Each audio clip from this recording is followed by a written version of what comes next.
Dbajte o svoje okolie. Keď ľudia robia neporiadok so svojimi vecami a vo svojom okolí, môže sa to preniesť na váš vlastný majetok a okolie. Neschopnosť ľudí postarať sa o svoje vlastné veci a okolie svedčí o tom, že sa cítia, ako by do neho nepatrili a v skutočnosti svoje veci nevlastnia. Veci, ktoré im niekto daroval v detstve, boli spojené s priveľa podmienkami a napomenutiami. Alebo im ich súrodenci alebo rodičia vzali.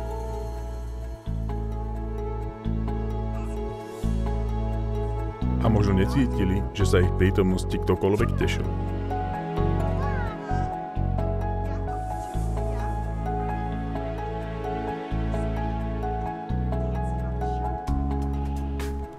Majetok, miestnosti, pracoviská či autá takýchto ľudí ukazujú, že v skutočnosti nikomu nepatria.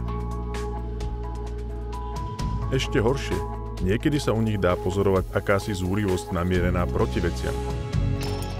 Vandalizmus je toho prejavom. Z domu alebo auta, ktoré nikomu nepatria, čoskoro neostane nič. Tí, ktorí stavajú sociálne byty a pokúšajú sa ich udržiavať, sú často ohromení tým, ako rýchlo sú zničené. Prirodzene, chudobní ľudia vlastnia málo alebo nič. Sužovaní z každej strany sa nakoniec začnú cítiť, že nikam nepatria.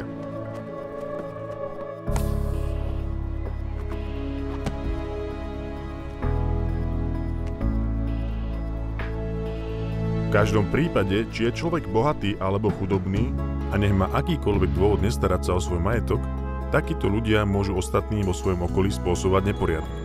Som si istý, že vám prichádzajú na nejaké príklady. Opýtajte sa takýchto ľudí, čo v živote naozaj vlastnia. A či naozaj patria tam, kde sú.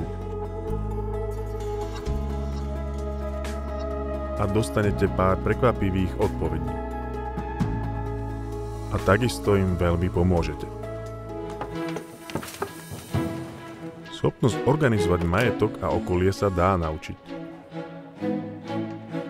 Pre niektorých ľudí môže byť novinkou, že vec, ktorú vzali a použili, by mali vrátiť na jej pôvodné miesto, aby ju vedeli opäť nájsť. Sú ľudia, ktorí trávia polovicu času len tým, že hľadajú veci. Stráviť trochu času organizovaním sa môže vrátiť v podobe zrýchlenia práce. Nie je to strata času, ako by si niekto mohol myslieť. Aby ste ochránili váš vlastný majetok a okolie, privedte ostatných k tomu, aby sa starali o to svoje.